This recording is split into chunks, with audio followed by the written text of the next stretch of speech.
Well, greetings and salutations. Welcome to today's lesson. Today's lesson is going to be about the nature of light.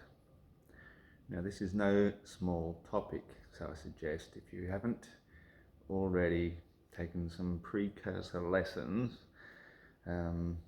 perhaps you could just look at my playlists, because I've got lots and lots of playlists. Probably should delete half of them, but who knows. There's one there called Nature of Light. Now, I strongly recommend that you watch that first because it will give you a reasonably good introduction into the nature of light.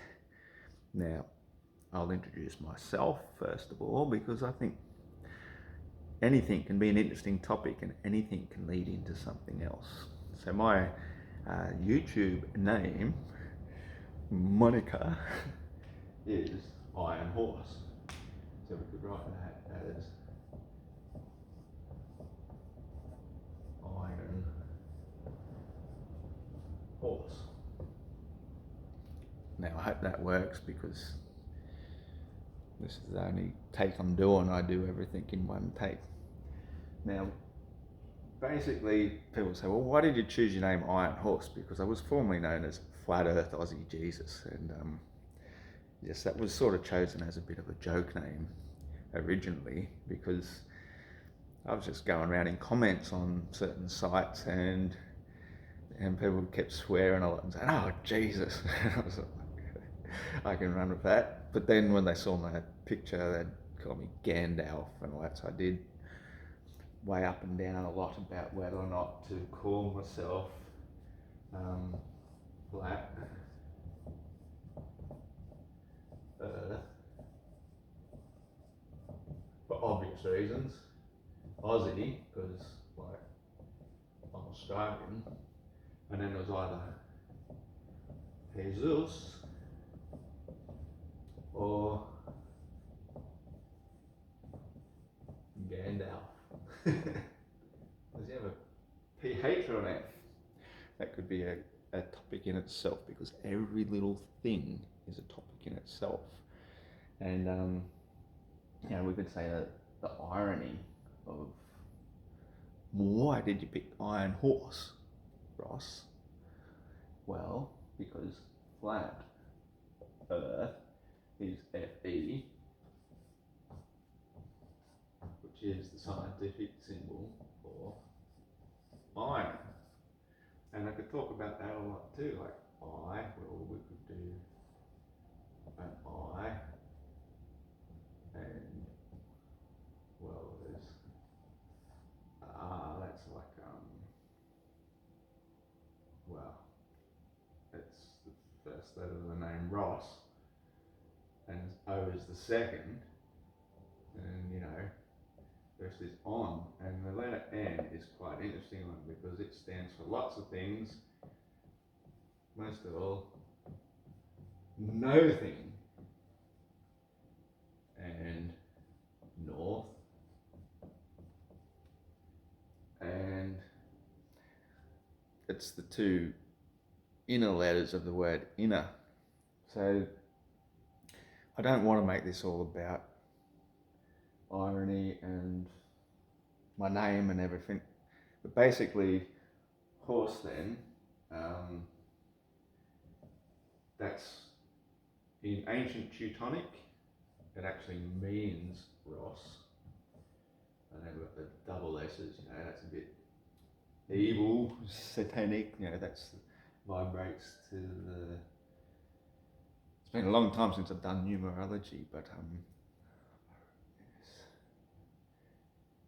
I think it's 3 actually. Hang on, 2 and 7 is 9, and 6 is 15. So yeah, it is 3. But this isn't about numerology at all. It's just an ancient Teutonic name that means horse. So we've got Flat Earth, Aussie. Well, I tried to change the Jesus, so and I didn't go for Gandalf, obviously. Yes, I could. This does rub off.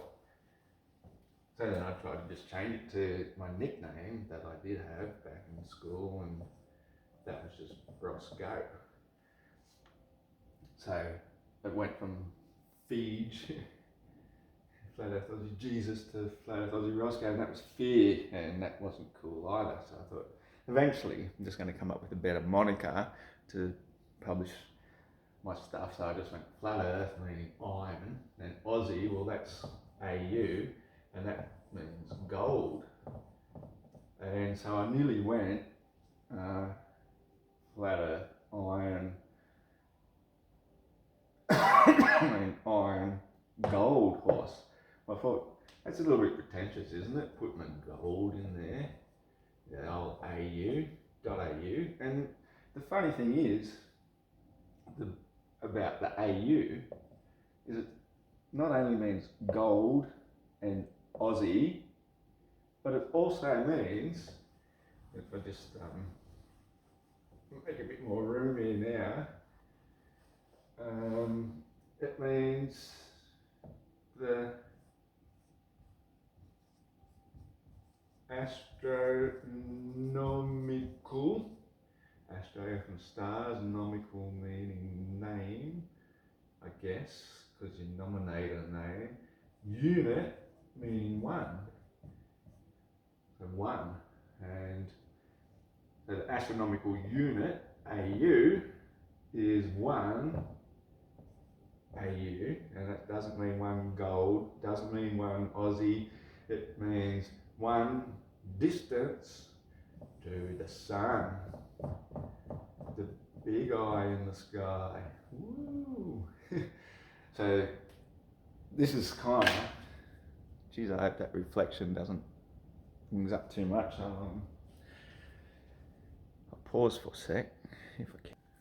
And there's still a specular highlight on my whiteboard. Oh well.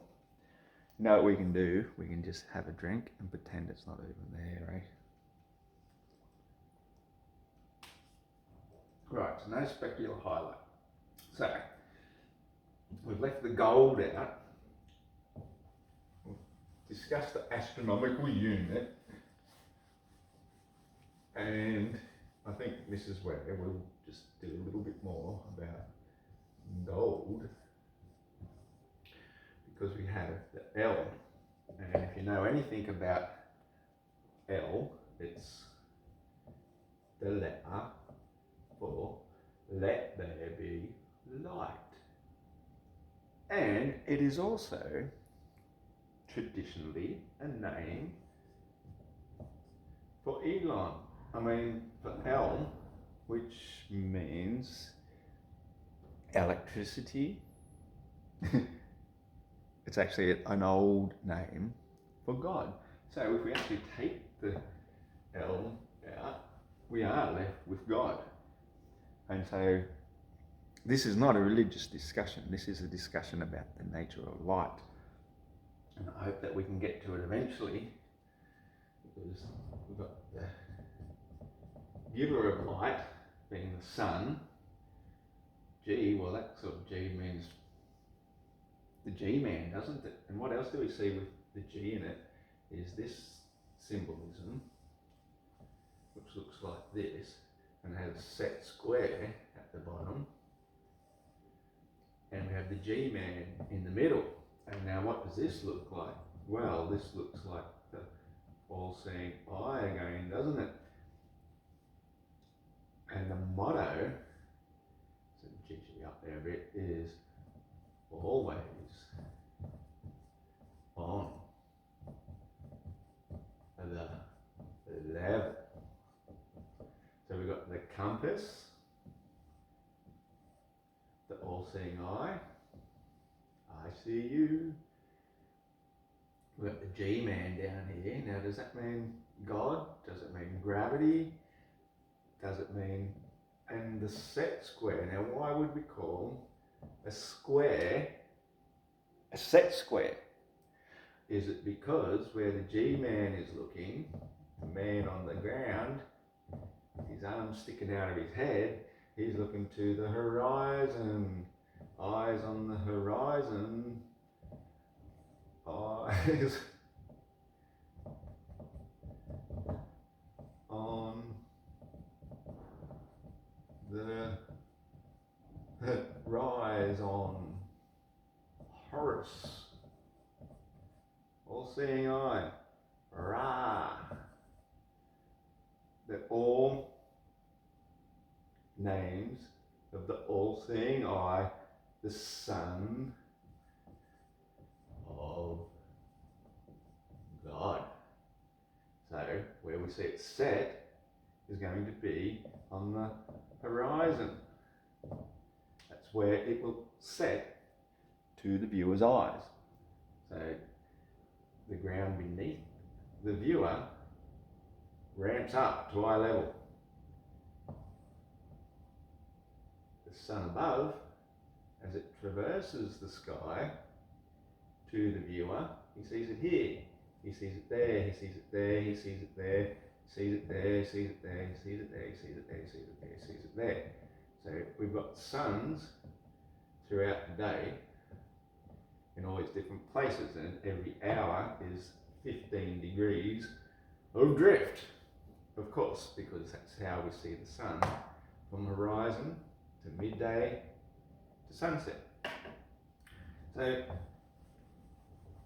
you're going to have to bear with me because I'm going to do a lot of these messy sort of diagrams. So when we see a sunset, who are we? We are the man on the ground. So we're standing here on the ground, looking out to the horizon, which is always in the middle of the centre of the field of view. So technically, this is the back of your head, all right? But your eyes are here looking out this way to see the sun setting. And what do you see across the water? Coming to your eyes is we're assuming this is all water, okay? You're on the beach. In fact, here's a chance to use my coloured one. We're on a beach. Yeah. Okay then. We're on a beach and it's got red palm trees. Because what other colour would you have at sunset, right? Beautiful palm trees. Now we get right up. So we've got the sunset coming to the eye of the viewer. The sun is turning quite red and it's putting out some beautiful red colours in the sky. And we all know what a sunset looks like, right? Yeah. But now, if you, the viewer, walk along the beach, what happens is the sun walks along with you as you walk along, and you are seeing the reflection come across the water to your feet. It actually comes to your feet. We can't forget that. It comes to your feet, no matter where you go. Now imagine then we have 1,000 different people all over the beach. They're not really coordinated people, but they're there. They're walking all over. Now, each and every one of them is going to see their own personal reflection of light coming to their feet. But see how I've drawn it like that? That's not how they're seeing it. They're actually seeing their personal sun move with them. So each and every one of them is at their own personal sun. The light is actually coming this way to their feet. Because that's the way the sun works. The sun is a subjective light, and it's subjective to every viewer, and it moves with every viewer. Now this is probably the single most fundamental thing you can learn about the nature of light. That's how serious I am about this. If you understand that this is you, and that is you, that could also be you, and that could also be you, and that could also be you, and there could be thousands of other yous everywhere, but you only see the light coming to your feet. You don't see the light coming to his feet, or his feet, or her feet, or their feet, or anybody else's feet.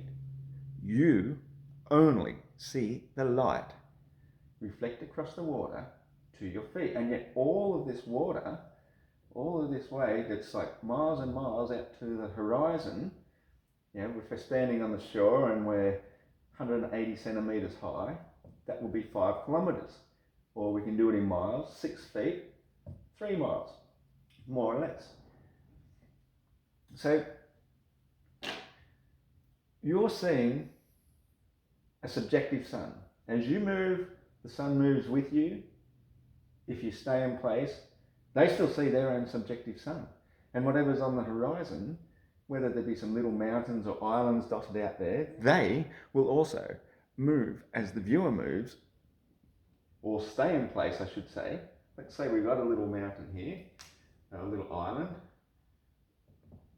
Ah, great, the blue one don't work either. All right, so we've got a little island, but as he moves, walk to here, then he sees the sun here, but the island's still back there, and so it's no longer in front of the sun.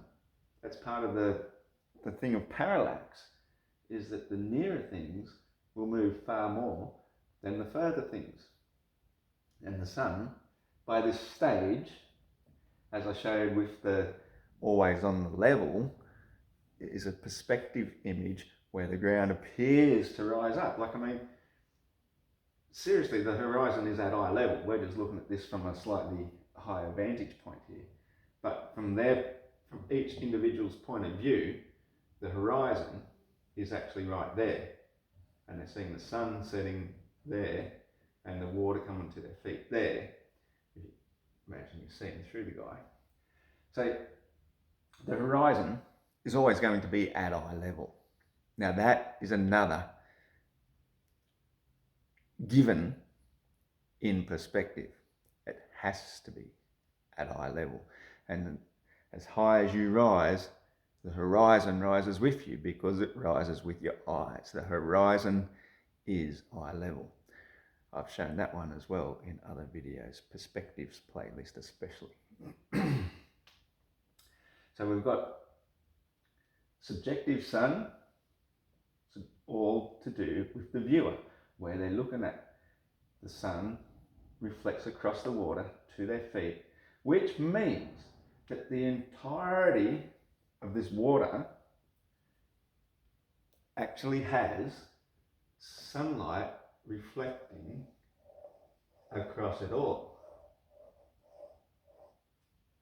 But you don't see that. You just see this bit, and all that bit is in relative darkness in comparison. You just see a subjective sun. But everybody else sees their own subjective sun. So what does this tell you? I'll tell you what this tells you. I'll tell you it means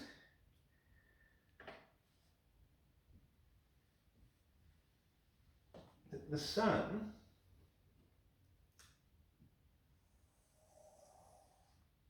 is here and here and here and here and here and here and here and here and here and here and here and here and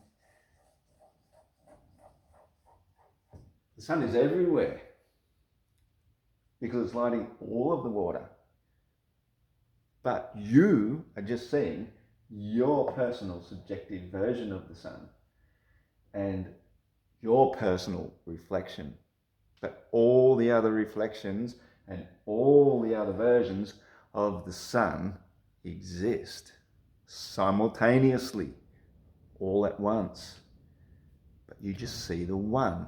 Now this is the tricky thing with the nature of light, and while I've got this diagram here, I'll stick with it, because when we see ripples out on the horizon, well, if you're a surfer sitting out here in the shore break where you get the waves coming through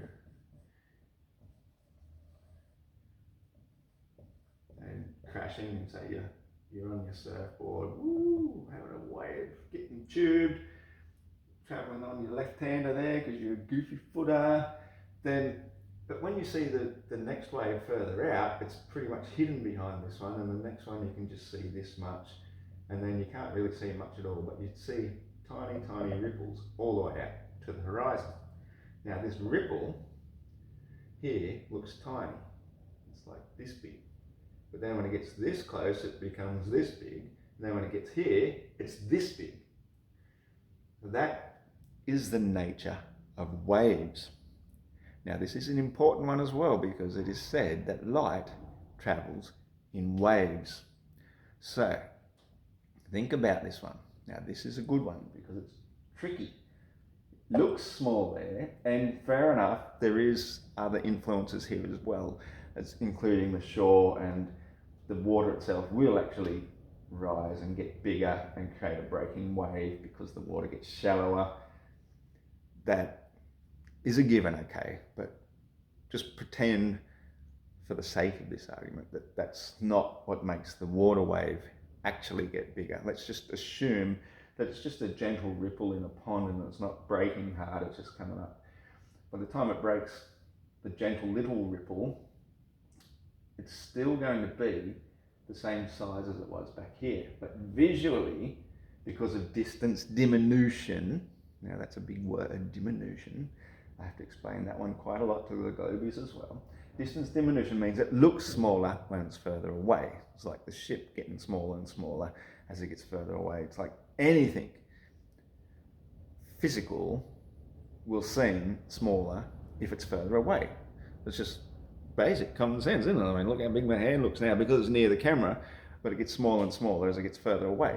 Now, this is the nature of wave light as well, because by the time we see the tiny light over here, 93 million miles away, as we're told, and then by the time it hits us in the eye right here, it is still the same size, because light waves do not get bigger or smaller. Whatever size they were at the beginning, like the wave here, is still the same size as it is here. But the difference being, when you see the light wave that you think is there, you are seeing it here.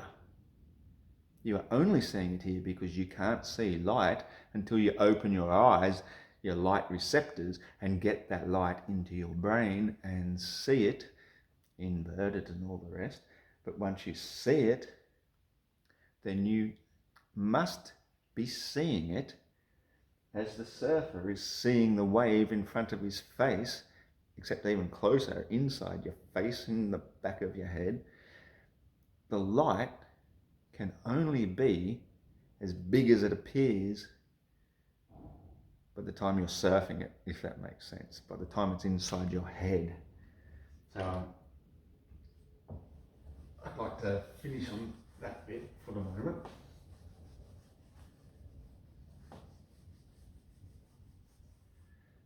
And say, so we've seen our sun looking this big compared to everything else, and it stays the same angular size throughout the entire day. Now, this is probably should have left that last image there, but anyway, don't matter. A couple of days. She'll be right, mate. Oh yeah. Right. So the sun that we see in our eyes, we can block it with our thumb. But when we do block the sun with our thumb, it still stays light everywhere else. So it's a bit like when you're seeing your subjective reflection across the water. All the other reflections are still there. You don't see them. You're just seeing your personal, subjective one. So even though you are personally, subjectively blocking the sun with your thumb, the rest of everywhere that you can see is still lit by sunlight, which means that when you block the sun, there's still a sun here, and a sun there, and a sun there, and a sun there, and a sun there, and a sun there, and a sun there, and there's a sun there, and a sun there, and a sun there, and a sun there, and a sun there, and a sun there, and a sun there, and there, and there, and there, and there, until basically the entire sky is a giant fly's eye. You've got multiple suns everywhere at once, but nowhere in particular. only the one you see in a very, very subjective spot.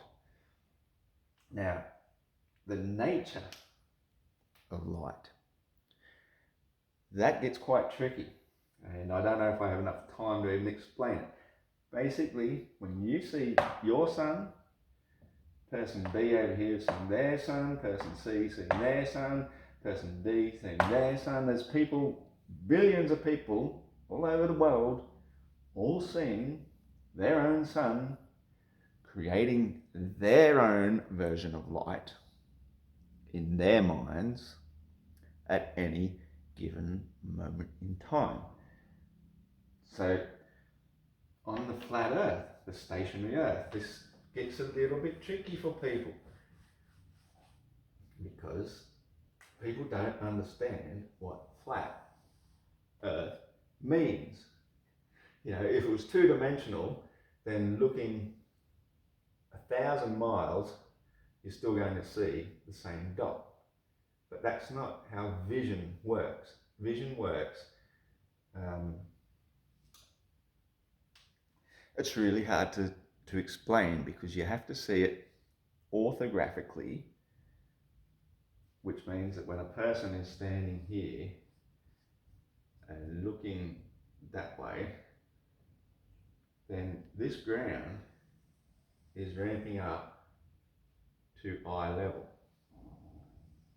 And where it converges, that's the horizon.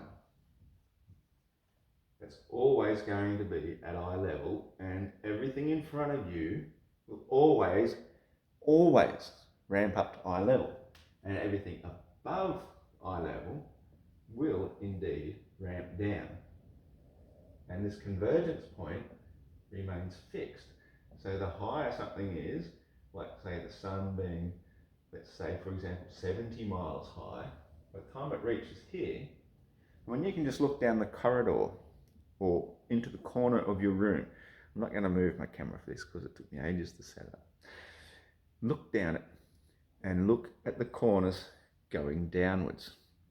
Now the lower you get down towards the floor, the steeper that line will appear to get. So with the sun, like when you're looking at a tall building, for example, you've got multiple floors. Well, when you look up at it, it seems really high to the top floor. And then as the building gets further and further away, it seems to get lower and lower and lower and lower until eventually it gets past here, and then parts of it get hidden. But the one at eye level, depending on your nearness to it, remains the same. So if it's higher and higher, these lines are actually going downwards, I should also point out. The higher it is, the steeper it is, to the point where by the time, if you're just 6 foot high and the sun is 70 miles high, then your horizon is only 3 miles away. So the sun will look on its path as if it's going straight down and disappears behind your horizon. See, so we're not anywhere near as big as we think. We're tiny. We're tiny, tiny, tiny. And this is another thing that you really need to bear in mind, is just how big the flat earth is. Like if I drew that as the flat earth with the North Pole in the center, and the equator then is 25,000 miles around, and Antarctica is about anywhere from 60 to 80,000 miles around, then all of our continents are basically existing in here and a few out here, whatever. You know, they're mostly all around here. These things are so fucking massive, so huge, that if you're looking at your personal sunrise to sunset spot on your horizon, it's only like 3 to 4 miles away. But the sun itself, at this stage, is actually at least 6,000 miles away. That's how high it is in perspective, but you see it set 3 to 4 miles away. So what you're really doing, let's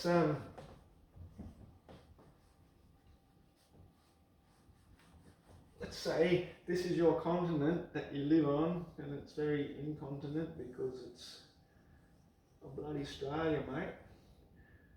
And so where you're seeing your sun rise to sunset isn't even as big as that dot. It's nothing. Work out where you see the sunrise. So like if I'm at Cape Byron, the easternmost point here, and I see the sun come up over the horizon there, and I see it set in the west over here, fair enough. Granted, that might be 100k away. That might be 20k away, because there's mountains over here. We've got a great dividing range down the east coast of Australia. The rest of it's all flat as fuck, except for where there's hills.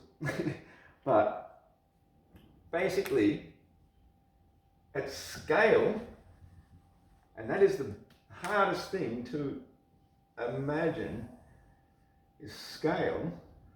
Every time you draw a line, let's just pretend they're all equal, equidistant.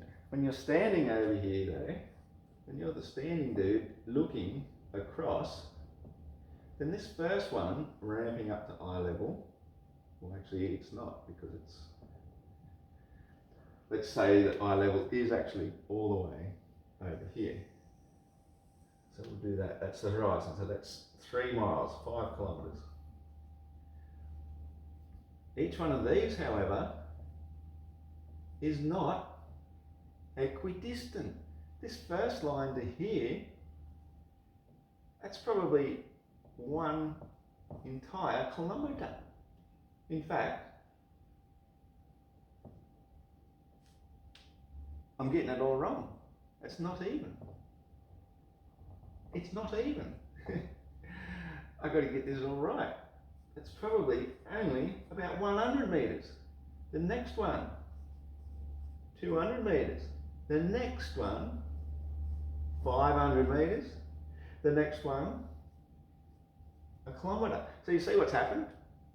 Even though they're all the same distances, the first 100 metres shrinks the fastest, the second 200 metres shrinks the next, then you got 500, then you got 1 kilometre, and then you got maybe like, you know, I've got this a little bit wrong of course because I didn't think it through, but by the time you get to 5 kilometres, all right, you've got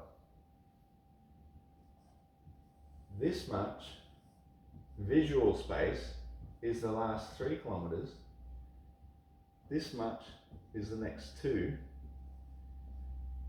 Okay, so I'm really good at maths. 6 kilometres. See, 6.7 kilometres, that's what I really meant, so you know what I'm talking about, is that the further you go, the more visual space you are seeing in your eye. How do you draw that? So this is why perspective is such a bitch.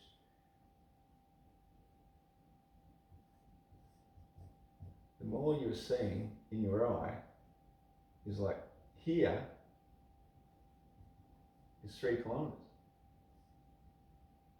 Here is what we say 1 kilometre, and here is barely in the same amount of space.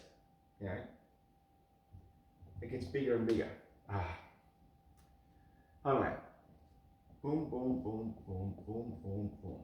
Each one of those is exactly the same, but one of them represents a much nearer distance than that, seen visually in this window where you see above the horizon. So you've got much more up closer. So you see things, you can see a really tall building up close. Once it gets past a certain distance, past the convergence point, that's when it starts to get hidden bottom first. So I'm getting a little bit frustrated with my ability to draw stuff and represent what I'm trying to get to. I knew it would take forever and ever to get there to it. the point is, this, on the size of the Earth, North Pole in the centre, continents around it, as we have Antarctica around the outside, this is nothing, and yet the sun every day goes around the equator. I had enough of that. Try and do a top-down version of the flat Earth. So we've got the North Pole, we've got the Americas, we've got Australia down over here somewhere, we've got Africa is quite big over here, so that's South America, and then we've got all of Europe and Asia, and I think there's even some bloody England place or whatever, and can't forget our little buddies over in New Zealand, even though they'd be much further south, of course, and don't forget those lovely people down in Tasmania. And so then we've also got other parts of Asia and stuff here. We've got New Guinea, we've got Hawaii, can't forget Hawaii. So a very, very crude map of the world. Madagascar. I'm sure I've left somebody out, so sorry. Ish. The point is, where the equator is, somewhere around here, 25,000 mile circumference, that is the path of the sun. So we've got, let's just say that's 24 o'clock right there. So every 15 degrees, we've got another and another. So it's like, to there is 9, to there is 18. No, that ain't right. What is it? That's got to be 18. That's going to be 12. Yeah, we'll get it right. So 12, 18, 24. So 9, 10, 11, 12. Yeah? How does that work? It's meant to be 24-hour clock. 1, 2, 3, 4, 5, 6. Shit, you've got to be 6, don't you? If 6 was 9, there we go. We've sorted it out. Okay, so 1, 2, 3, 4, 5, 6, 7, 8, 9, 10, 11, 12, 13, 14, 15, 16, 17, 18, 19, 20, 21, 22, 23, 24. So this is basically our clock. And so wherever the sun is, 6 a.m, well, that's when you'll see it here in Australia rising. And when it's overhead, that becomes your personal 12 o'clock. So the position of the sun in every locality, 15 degrees per hour to do 24 in a day, means that's your local midday. So there's your time zones. So you divide it into these 24 segments, and you will find that they more or less match up the time zones. Now, they don't do it that accurately because a lot of places are done for international reasons. They just spread it out over a region. Like we've got 3 in Australia, we've got Eastern Standard Time, we've got whatever in there, and we've got Western whatever time. I only understand Eastern. So. And we also have daylight savings and crap like that. And we've got like an international date line somewhere over here too that does some silly crapola. Basically, because the sun goes around once every 24 hours, that is why every day it will be overhead at midday. Now we can argue this one until the cows come home, because if we did it the other way around and put the sun in the middle and put the earth spinning around it, which is twirling and whirling 365 times until it gets back to here, well, if it's exactly 24 hours in a day, because we measure it by a clock, then by the time you get down here looking at the sun, that should be 12 midnight. Midnight, right, and that'll be 12 p.m. So that'll be anti-meridian. over this.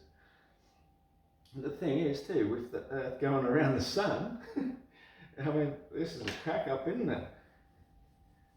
Because it's 25,000 miles around the equator, so they only give the Earth exact size, they shrink it down into a ball.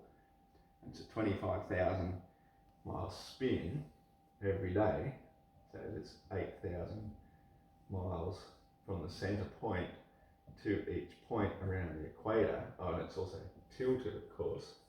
We can't get the tilt because it's always 66.6 there and 23.4 there.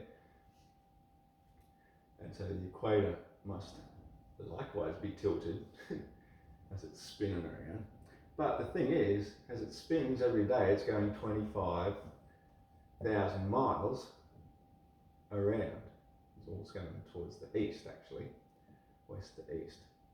And then, but as it's doing that every single day, going around the sun, as I kind of just showed over here, as it's going around the sun, and it's 93 million miles away, so it's really all the way out of here and goes to here. And so there's 365 of these going around the sun to make a year to come all the way back. So as it goes 25,000 miles to spin around once, it's actually travelled, get this, 1.6 million miles a day. So if every 24 hours that we see the sun going around us, the helioist says that as we're travelling 1,040 miles around on our axis, we're moving across. So we're doing like this big loop-de-loop to here. We've travelled 1.5 million, 1.6 million, let's not forget that, 100,000 miles. That's a lot of miles, 100,000. 1.6 million miles for one rotation of 25,000 miles. Now, if you can even grasp that, the fact that nighttime is looking away out here at the stars as we go around the year, then how the hell can you open up a camera lens pointed at the stars, do a time lapse, and get nothing but perfect circles of stars going around Polaris if the time it's taken for them to go around once, you've travelled 65 times further. Every single one of those stars should be a star trail going that way as they're spinning around. But when you're a glober, what you do is you just ignore the facts of your own belief. And what you do is you say, we just use one axis of rotation because that's all our technology allows for, and we don't have to worry about the 65 times faster orbital speed going around the sun. All we think about is this slow, relatively slow 1,040 miles per hour, looking up at the fixed point of Polaris to see perfect circles of stars.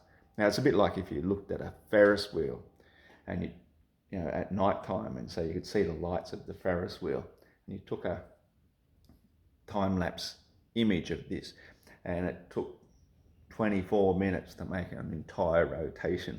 So it's 15 degrees per minute with 24 seats. And anyway, you could do that if you stood still. But if you got in the back of a trailer or a truck or whatever, and you told the driver to go 65 times faster than the Ferris wheel is spinning, and you're going to take time lapse of it, you know what's going to happen. You know what's going to happen. It's just going to be blurred lines all the way across the frame of your image. You are not going to get perfect circles. So, of course, then what would the helioists have to do? They have to then tell you that it seems a shame to wipe that one out because I was going somewhere with it, but the helioist then will tell you that from the position of Earth, looking at the stars, So let's say we've got Polaris there, and then we've got all the other ones going in circles around it. You know, there's millions and billions of them, as seen from the North Pole. South Pole, they tell you we've got another one down here, and the stars are going the other way. In fact, I think they're anti-clockwise, these ones are clockwise for reasons. And then across here, you know, they've actually become straight lines, almost like some sort of big magnetic thing. So the Earth then, but what they have to say to be able to see from the equator, to be able to see the North Pole, they have to put the North Pole an infinite distance away. Now, this is the secret to the flat Earth model, is that the North Pole is not an infinite distance away. The North Pole, let's say that is the North Pole, looking up at Polaris, is 12 to 14 miles high above the viewer at the North Pole. Now you're going to think that I'm insane, and understandably it seems insane, but the Earth is really, really, really, really, really, really, really big. You know, to go from here to here, if each one of them is 1,000 miles, then that's 1,000, 2,000, 3,000, 4,000, 5,000, 6,000 there. The trouble with that is, it's also not visible from here, because your horizon, remember, has ramped up to eye level at just 3 miles away, 3 to 4 miles. So the dude here looking up at Polaris, and the dude here looking up at Polaris, you would think simple geometry says that if this is the equator, simple geometry would say that then people in the southern hemisphere will also see Polaris.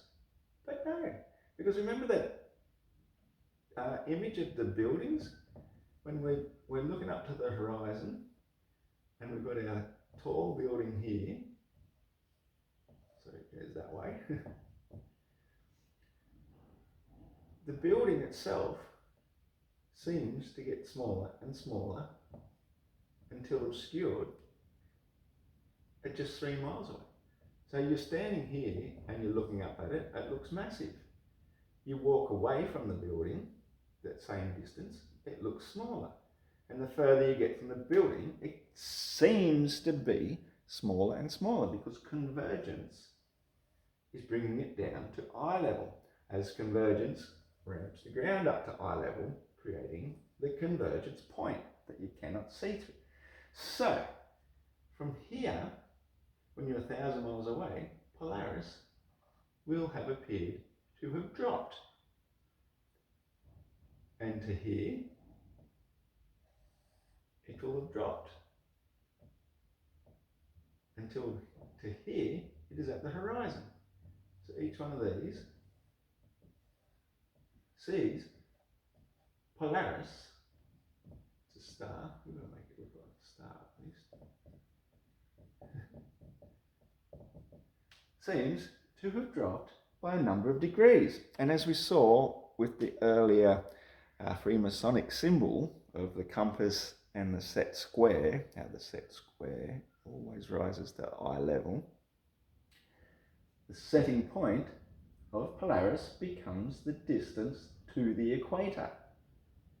And so beyond the equator, you can no longer see Polaris, because it has become below your convergence points. So really what it's suggesting is that 12 to 14 miles high gives a huge advantage to the ability to be able to be seen. But, this is the but, and this is probably going to take another part 2 to get through all this, because we haven't even come close yet. Because grasping scale is so difficult. let's say this is a model of our flat Earth, and we say, as we do, we have a dome over us. Now, the dome is a controversial subject. I'm going to say that it is domed, and that most of the world probably exists within this region here. Now, for the sake of scale, I've had to draw that way exaggerated. And that's the tricky part when it comes to scale, because to me, the dome is only 60 to 70 miles high. Okay. And so the sun goes around the equator on its daily journey, but it also gets higher and higher and higher and higher throughout the year, and then once it passes the equinox, it starts getting lower and lower and lower throughout the year above the firmament. And so the lowest point then becomes December 22nd, highest point June 22nd. Two equinoxes, March and September. I don't know which is which, so I'll just put March, September 22nd. So they're the two equinoxes. So the sun shining through the firmament down to the eye of the viewer is going to give you that same subjective point of view from every point across here. And it goes around every day, of course. Now, this is the real kicker. I wish the blue one was working for this. I'll have to do it in red, I guess. The real kicker is if that is 70 miles, the blue sky stops at 12 to 14 miles high above the viewer. Now, if I was to do that to scale, knowing that we're looking at some 30,000 to 30,000 mile big Earth, the truth of that is that the sky would be way down there and the firmament would be about there. So if we're going to do this to scale, we cannot do it. It's just impossible. So we'll just do it way out of scale for the sake of explaining the model. So when a pilot takes off in his little plane, and they generally fly at about 30,000, 33,000, 40,000 feet. If they got up to 12 to 14 miles high, this is where they say they have reached the edge of space, where the sky ceases to fluoresce blue and goes black. So all of that, I might as well do it in black, all of this above here is space. The blackness of space. Outer space, but it's inner space. Our atmosphere reaches maybe to about 5 miles high. So anywhere above that, we will need extra oxygen to survive. And people that go this 12 to 14 miles high height can't stay very long, have to take extra oxygen. They'll stay for a little while and they'll come back down, back into the blue sky. And the blue sky is daylight. Now there's also layers of various noble gases, mostly homogenized in our atmosphere so that they are spread out. And people will say, yeah, but noble gases, they're barely 1% of our atmosphere. Now that is true, but a mathematician will easily be able to tell you that, let's say you had $100 trillion and somebody says, I'll give you 1% of my $100 trillion, whatever. And you say, what? a measly 1%, yeah, I'm not taking that. You'd be so filthy rich you didn't know yourself. So when we say just a mere 1% of the atmosphere, we're actually still talking about a lot, a very lot of gases. And so the sun, let's just give ourselves a sun here. Even though the sun is everywhere where it's visible for the day, it sends out an energy to these gases which cause them to fluoresce, to glow. And the sun has a pretty big reach. It will cover half of the world at any given moment in time. And so it's stimulating these gases to glow, and that is why the sky is blue here, and around the edges it glows in the neon colours, which is one of the noble gases. The blue comes mostly from argon, which dominates the others. That's why I suggest you have to look at that Nature of Light introduction video. So, but remember, your tiny point of view, sunset to sunrise to sunset, across here, is nothing.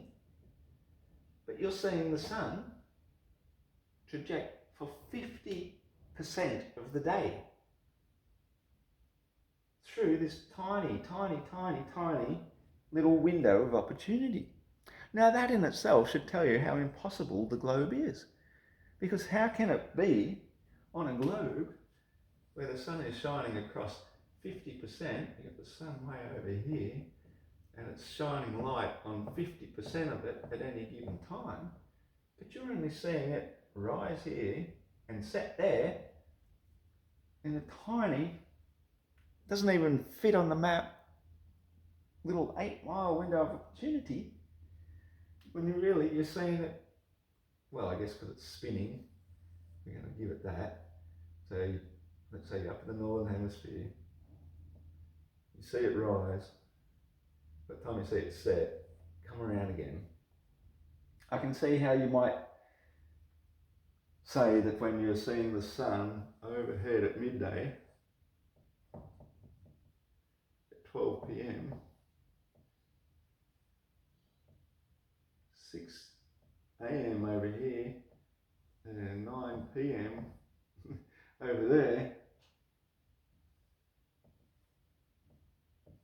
each of those is about 6,250 miles either way. But through this tiny little window of opportunity, you see it rising and setting, only 8 miles, if you're lucky. It's also over 4,000 miles of curvature drop. How the hell does that work? How the hell does that work that you can see the sun through this tiny little window of opportunity? On the flat Earth, however, because we have a thing called perspective, each of us has our own individual perspective of the sun. So when you're seeing it rise in the east, it's hard to do 3D drawings, trust me. When you see it rising in the east, let's just say, see it rise over here, sun comes up. So it's hitting here, because it's travelling, of course, 15 degrees per hour. So really we have to have a tube sun to represent a single day. It's a tube sun because that's how we've determined when we're seeing our individual perspective sun, it's a tube. So when you're looking at it through your individual perspective, you'll see it rise in the east and set in the west, because you've really only seen it through this little 8-mile window of opportunity. And you've seen it through your 8-mile window of opportunity in this, as I call firmament B. And firmament B cannot be underestimated as to how, when we see the sun through all these different little things, taking into account again perspective, where That's how you're seeing the sun. And you are actually right down here on the ground. The ground is ramping up to eye level. So when you see it rise in the east, you see it appear to go on this path and appear to set over here in the west. But what's really happening is you're seeing this. Overhead sun, morning sun, setting sun. It is still the same height the entire time, but due to perspective, it seems to do this. So you're seeing it here, and here, and here, throughout the day. That is the nature of perspective. One of the hardest things about light, because when somebody thinks we can triangulate the sun, you can't triangulate the sun, because when you're seeing it from here, this is your position here, and Bob over here is 5,000 miles away, and he's triangulating his own personal sun up through here. He's seeing it in his little window of opportunity, but you're seeing it through your window of opportunity. You're not seeing the same sun. He's seeing this sun here. You're seeing this sun here. But you're both seeing the exact same sun, because there is only one sun, but you're not seeing it where it's at, because the sun itself is actually way the hell up here and higher. Now, when I say that the firmament is 60 to 70 miles high, I mean it in all sincerity, but what I also mean is that the sun itself, going from equinox to equinox, or solstice to solstice, could be as much as 3,000 to 4,000 miles higher than the firmament. So you've got a personal dome, you've got a secondary dome, you've got the firmament, and then you've got the sun itself shining through all these different layers, giving you your personal apparition of the sun. It is really, really, really difficult to explain. And I don't think I've even come close to expressing what I really wanted to express about it. Because scale is so difficult to express. If that were the earth, I can't express it.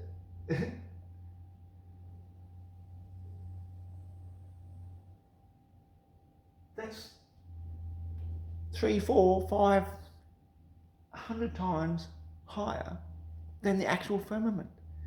So how can I express this another way? We've probably seen like shadow dances where on a stage they'll erect a screen, like a sheet, and the dancers will be behind the sheet with a spotlight onto them, so you see the shadow cast onto the sheet.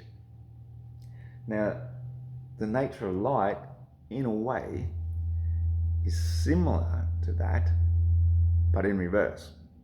So the sheet we are looking up through, the firmament B, acts like a sheet which creates our personal apparition of light. And so the noble gases glowing to give us daylight, that's the blue scattered light all around, but the plasma hotspot that we see is like a reverse shadow, I guess. If somebody shone a really bright laser at a sheet, it would create a hotspot on the sheet, but the atmosphere isn't a single sheet. So wherever the laser itself is, multiple miles higher above, it's creating the individual hotspot that you will see in the atmosphere. I really knew I'd struggle to explain how this works, because it seems so backwards to everything we've been taught. And in a way it is. It's extremely backwards. It's so okay, I'm gonna do it again, way out of scale. That's firmament B. That there's firmament A. So when the sun passes through firmament A, it creates an apparition which, if we were above firmament B, which we can do with high altitude balloon footage, and we see the sun, it's not as high as we thought it would be, but it does have these great rays of light coming out of it, which is why the Son of God, of course, is always seen wearing the crown of thorns. When we see it through firmament B, it's like looking up through a filter, and that creates then a sun which looks perfectly round. Oh, that's really perfect and everything. That's a perfect circle without so much as all those rays. You only see crepuscular rays when clouds come and block it. And crepuscular rays aren't actually rays of light, by the way. They are actually, in fact, rays of shadow, creating the illusion of rays of light. Anyway, I'm not here to talk about crepuscular rays.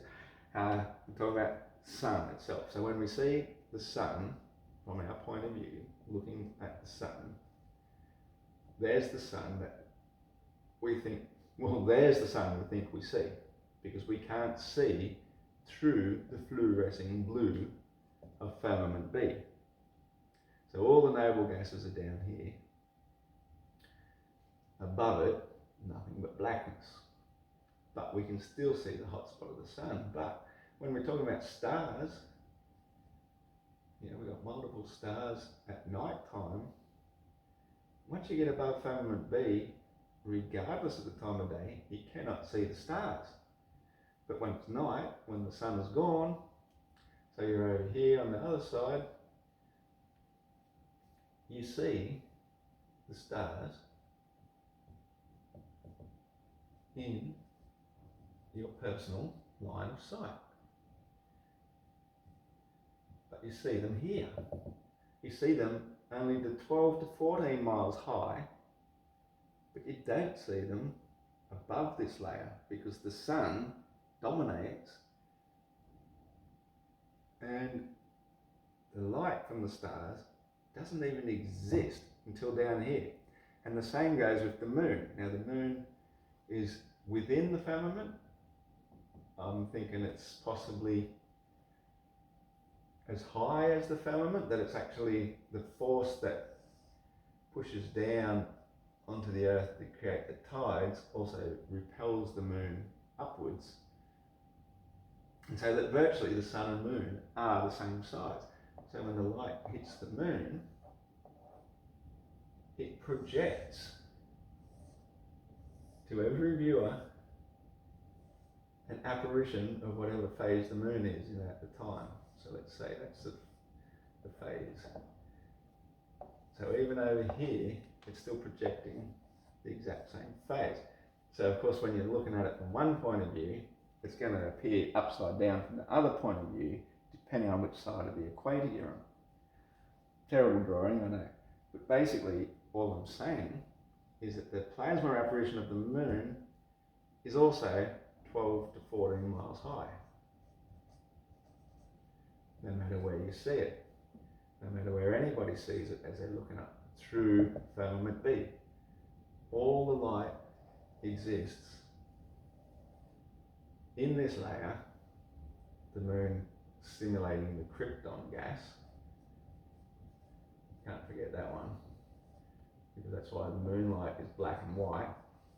You won't see colour under moonlight, but the sun gives the full spectrum of light because it stimulates all the gases, mostly argon, but you've also got your helium. And in fact, I think I'm going to have to finish it pretty soon. Yeah, you got them all. You got the xenon, you got your neon. I think that's most of them. And up here being hydrogen. What does science tell us? It tells me about terrible, terrible handwriting. Is that when the sun hits the firmament, it fuses hydrogen into helium. And that is what they say sunlight is all about, because they got it right. It is. The firmament is frozen hydrogen. Think about it. It gets colder as you get higher and higher up. So then, and it also gets colder and colder further out. So Antarctica is mostly frozen water, H2O. The lighter and lighter the gas, hydrogen being the lightest. Now there's that word, isn't it? Lightest. It's a great word, light, because it has two antonyms. Dark or darkness, and heavy. Whoa. This is when we get to the heavy weight of the matter. Because matter is on a gradient scale, density and buoyancy all the way down. So the most dense is down. When you turn the volume down, it goes down, it's lower. The higher the frequency, the lighter it is. So the lightest gas, hydrogen, fuses into helium, which then stimulates the noble gases to create daylight, and then surrounded by the edges around that, you get your twilight, fading twilights, and that's mostly all neon, giving you the lovely reds and oranges and whatnot that you see of twilight. And so because the sun is constantly circling around, the most intense light is going to be midday, and then as it goes around, that'll then be midnight, midday over here, so he can see the stars. This guy can't because the noble gases are all fluorescing, giving daylight. Lightest to heaviest. You don't need gravity, you need density. The lightest gases go highest, the heaviest come lowest, and because gases are homogeneous, it's only once you really reach water level and liquids that you start to really see density playing out. And that's why you can have a density tower of liquids, but you can't really have one so much of gases. You can to a degree, like some gases are heavy enough that they will sink to the bottom of something, and you can test that too. There's lots of different lovely tests of the density of gases. So when people say why down, it's just because it's more dense. That is the nature of the universe. It's not just a matter of an invisible pulling force. Like people say you need to have a force for something to accelerate down. No, you don't, not necessarily. What you need is a resistant force to prevent something from going down. So that is why if you drop an object to the ground, air is insufficient to resist it. It doesn't have sufficient density to prevent it. And thus, that lack of density will permit it to accelerate it. There's nothing forcing it to accelerating it. The only force was that which lifted it in the first place, because you have to provide a force, the muscles and tendons and circulatory system of the body system or whatever, to lift something. If you don't lift it, it will remain at rest. If you lift it and then you drop it, it will fall because the medium of air is insufficient to resist it. Put it on a table, it doesn't keep dropping because the table is dense enough to resist it going any further. And so the earth is basically our table. We stand stable on the table above the ground because the ground is dense enough to resist us. In water, it's not as resistant and will sink in to a degree. If we keep our lungs filled, we'll float, we'll be buoyant because we're not that dense. We're mostly water ourselves. So density and buoyancy and the nature of light and heavy and light and darkness are, in a manner, related. Something that is lighter in sound has a higher frequency. Higher. Why do we say higher frequency? Why higher? Why lower frequency, more dense, more bass? Bass. What's always at the bottom is the bass. Sound and light, energy, frequency and vibration, it all matters. And matter is literally very dense, light. Or you could say sound, manifest. Manifest matter. The nature of light is completely subjective to the viewer. Completely. You are seeing your personal individual sun. And that sun is covering, for all intents and purposes, where you are at any given time when it's daylight, the entire sky, like the big fly's eye, the multiple suns. They're all existing all at once, even though you can't see it. Just like the water, there's sunlight reflecting across the water. You don't see it reflecting across all the water, but you know it's there because as you move, you change your subjective position. You see it moving with you. All light is subjective, and you cannot underestimate the power of what is within, because everything is within. When you think about it, all light is only within. You just see it without.